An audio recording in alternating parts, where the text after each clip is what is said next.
Allez, salut à tous amis, j'espère que vous allez toutes et tous bien. Aujourd'hui, on reprend un petit peu les vidéos parce que oui, j'ai fait une pause d'une semaine, c'était les vacances, etc. etc. C'est la deuxième semaine de vacances, donc tranquille, on reprend un petit peu. J'ai pris une semaine de vacances pour cette chaîne YouTube. Voilà, aussi, n'hésitez pas à aller vous abonner s'il vous plaît à la chaîne secondaire avec Yanis, on se donne à fond. Il n'y aura pas de vidéo pendant 2 semaines probablement parce qu'on va pas pouvoir se voir. Lui, il est en stage, moi j'ai des rendez-vous médicaux, donc on va pas pouvoir se voir pour tourner des vidéos, donc il y aura certainement une pause de 2 semaines. Ça c'est une secondaire, hein, je parle, donc n'hésitez pas à aller vous abonner. Ça nous motivera à faire de plus en plus de vidéos. Ça fait bientôt un mois que la chaîne.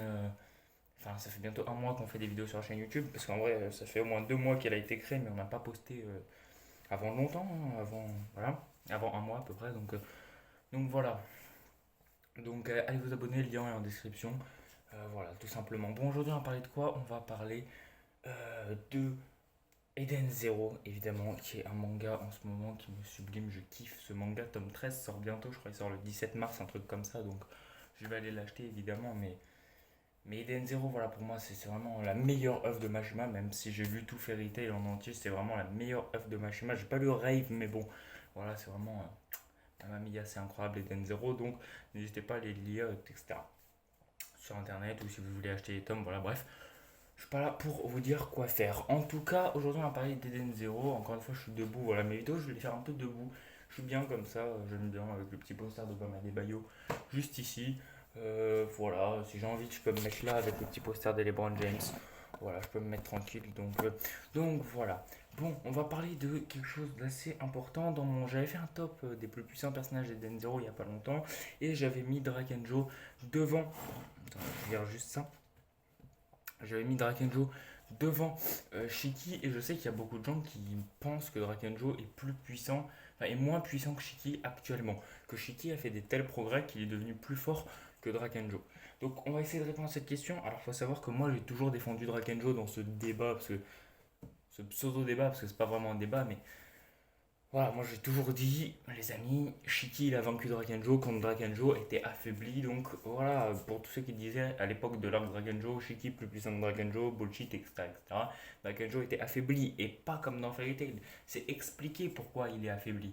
On dit pas ouais il est affaibli, c'est tout. C'est expliqué pourquoi il est affaibli, pourquoi il a perdu ses forces, etc., etc. Donc voilà. Là, on va essayer de prendre Drakenjo au max de sa forme. Donc en overdrive à 100% et le Shiki au max de sa forme en overdrive à 100% dans l'arc Foresta. Donc, qui est le plus puissant? Alors, c'est extrêmement compliqué de répondre à la question. Pour moi, c'est Draken. J'ai essayé de vous expliquer un petit peu pourquoi. Alors, les progrès de Shiki de l'arc Drakenjo à l'arc Foresta sont indéniables. Il est devenu beaucoup plus puissant, certes, on ne peut pas dire le contraire. Il est devenu beaucoup plus puissant de l'arc Drakenjo à l'arc Foresta. Il y a beaucoup de chapitres qui se sont écoulés. Il y a une trentaine de chapitres qui se sont écoulés. Et évidemment que Shiki est devenu beaucoup plus puissant. Mais en fait, je vais vous expliquer un truc. Alors évidemment, les progrès que Shiki a fait de l'arc Drakenjo à l'arc Foresta ne sont pas équivalents à un boost en overdrive par exemple, hein. C'est juste des petits, entre guillemets, progrès, des petits progrès, mais des progrès quand même indéniables. Mais pour moi, Drakenjo, il va pas tarder à passer à la trappe. Shiki va pas tarder à rattraper Drakenjo. En fait, il manque un petit entraînement et Shiki va passer devant Drakenjo sans problème. Après, il manque un entraînement, il manque voilà, des combats, de l'expérience. Déjà, Drakenjo, il a 200 ans d'expérience dans le combat, dans la manigance, dans la maîtrise de laser gear, etc. etc. Bon, on ne sait pas s'il a vraiment 200 ans, mais voilà, à l'âge de 10 ans, il commençait déjà à utiliser les Gear et à travailler sur l'alchimie. Shiki, il a quel âge? Il a même pas, il a 15 ans ce type. Il a l'âge euh, auquel Drakenjo a commencé à utiliser les Gear. Donc vraiment, voilà, je sais pas s'il a 15 ans, mais bon, il doit même pas avoir 15 ans, ça se trouve, Shiki. Il doit avoir 15. Allez, à la limite, il a 20 ans. On sait pas vraiment il a quel âge, mais à la limite, il a une vingtaine d'années, le type. Donc voilà.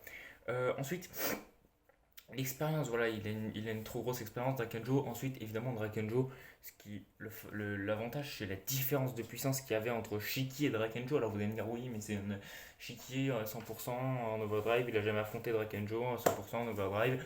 Donc on peut pas vraiment savoir s'il y aurait une grande différence dans le combat, etc. etc. Bah si, parce qu'on sait que l'overdrive, c'est un multiplicateur de puissance. En tout cas, ça donne le même pourcentage de force à chacun. C'est-à-dire que Shiki en overdrive à 100%, il a reçu le même pourcentage de puissance que Drakenjo en overdrive à 100%. Donc, Ça, c'est quelque chose qu'il faut savoir. Donc, en vrai, de vrai, si tu as un combat entre les deux en forme de base, et si c'est Drakenjo qui gagne et d'assez largement, c'est sûr que si les deux se mettent en overdrive, ça sera Drakenjo qui va gagner d'assez largement. Pas par exemple comme. Par exemple, il y a des choses, par exemple, c'est. Enfin, il y a des power-ups dans les mangas où ça marche pas proportionnellement. Là, c'est proportionnel. Voilà. Euh, donc voilà.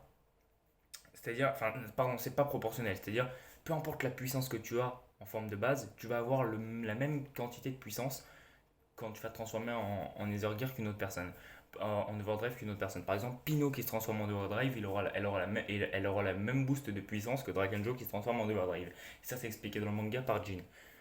Happy qui se transforme en Overdrive, ça n'existera jamais, pareil pour Pino, mais Happy qui se transforme en Overdrive aura le même boost de puissance qu'un Shiki qui se transforme en Overdrive, qu'un Drakenjo qui se transforme en Overdrive, ou qu'un Jin qui se transforme en Overdrive, peu importe.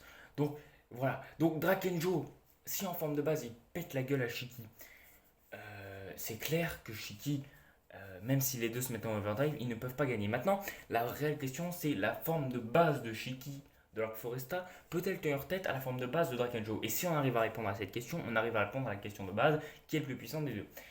Pour moi, non. Pourquoi pour moi, non? Parce qu'en fait, comme je vous l'ai dit, on n'a pas de réelle amélioration. Alors, l'amélioration, encore une fois, est indéniable, mais on n'a pas de réel boost de puissance entre la forme de base de Shiki de l'arc Drakenjo, excusez-moi, à l'arc Foresta. On n'a pas de gros boost de puissance, on n'a pas de Shiki qui maîtrise une nouvelle technique, ou en tout cas je l'ai zappé, on n'a pas de. Voilà. Shiki n'a pas encore eu l'entraînement avec Xenolite, ou en tout cas très rapidement avant que Ziggy intervienne.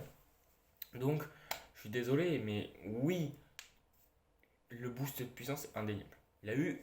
Il est plus fort dans l'arc Foresta que dans l'arc Drakenjo, c'est sûr. Mais pas suffisamment encore pour vaincre Draken. Il lui reste quelques centimètres, hein, vraiment. Draken est là, Shiki est vraiment là, tu vois. C'est vraiment très très serré. Mais pour moi, il faut encore un petit peu de progression à Shiki. Ça va pas tarder, encore une fois, je le répète. Draken est juste là, Shiki est là, tu vois. Il le colle, il le talonne. Et vu que Drakenjo est un personnage qui va plus jamais évoluer en termes de puissance, ou en tout cas, j'imagine qu'il va plus jamais évoluer en termes de puissance, bah voilà, Shiki va très vite le dépasser dans l'arc là qui va arriver. Voilà. Sur ce, les amis, cette petite vidéo vous a plu. N'hésitez pas à lâcher un maximum de pouces bleus. N'hésitez pas à mettre votre avis aussi en commentaire. Est-ce que pour vous, Drakenjo est encore plus puissant que Shiki? Ou est-ce que Shiki, ça y est, il a dépassé Drakenjo? Pour vous, n'hésitez pas à me dire. On se retrouve évidemment tous les jours pour de nouvelles vidéos. Puisque ça reprend, ça y est, j'ai arrêté ma petite pause d'une semaine. Voilà, parce que c'était les vacances. Donc j'ai voulu prendre une petite pause. Sur ce, moi je vous dis à bientôt pour de nouvelles vidéos. Vous connaissez la chanson. Bye et peace.